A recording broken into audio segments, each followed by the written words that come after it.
You know, there are some in Washington, and I think, unfortunately, that think that it's really government that is the answer to our problems.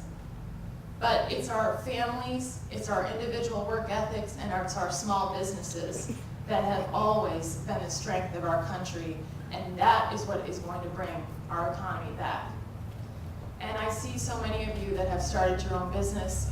You've done well yourself, and I've had an experience with that too. My husband, when he got home from the war, he started a landscaping and snow plowing business with his brother. And I saw firsthand how hard it was to start your own business. It's very, very difficult, and I would go out with him through the night and shovel through the night and then go back to my day job at the Attorney General's office. My husband Joe worked hard to start his own business. He now employs 20 people. And it's really Joe and the hundreds of thousands of small businessmen and women in this country, and I know many of you who are in this room, who are going to bring our economy back. And one thing I will assure you, we need to make sure that we don't put this strong tax burden on you. We need to make sure that we don't over-regulate our small businesses so that you can continue to provide jobs not only for New Hampshire, but for our country.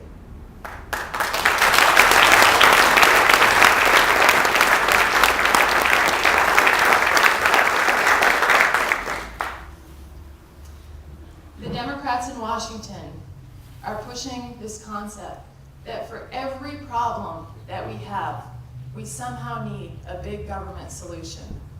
And I think we saw it with the bailouts of the auto companies, the banks, and now, unfortunately, I think that we're also seeing it with healthcare. The government takeover of healthcare that is being pushed right now in Washington is going to add a cost of nearly $1 trillion more. And how are they going to pay for it? Increasing taxes and increasing our public debt. And unfortunately, when I've gone around and talked to people in our state, and I'm sure many of you are concerned about this as well, people are very concerned that they do not want a bureaucrat in Washington, D.C. deciding what kind of medical care that they or their family will receive. There are real ideas that we can work on, and important ideas on health reform that are short of the government taking it over. And I'm just going to name a few of them.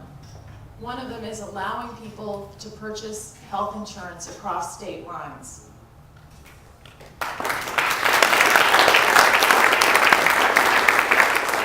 Allowing individuals to have the same tax exemption that employers now have with respect to their health insurance. So if you're purchasing health insurance as an individual, you should get the benefit of the tax exempt status as well. Tort reform.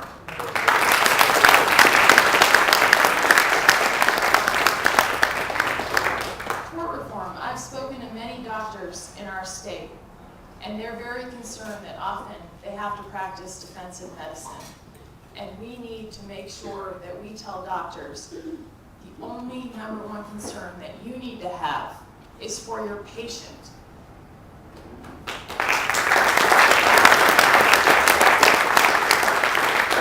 And finally, we need to use technology to deliver better quality health care and allow technology to be used to provide coordinated health care. And there's been some excellent work done in Dartmouth looking at how coordinated health care can deliver better quality and lower cost health care.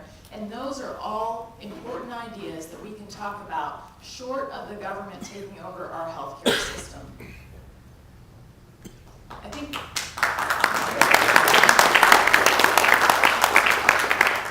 when you look at the issues that are pending in Washington, the issues from spending to keeping our nation safe to the issue of what's going to happen with our healthcare system, we have many, many challenges, and this is a very important time for our country. It is a time when I think now more than ever, we all here need to join together and stand up for fiscal sanity, and we need to stand up for New Hampshire common sense. So I would ask you for your help in that regard. Let's stand together for New Hampshire common sense and bring some fiscal sanity to Washington, D.C.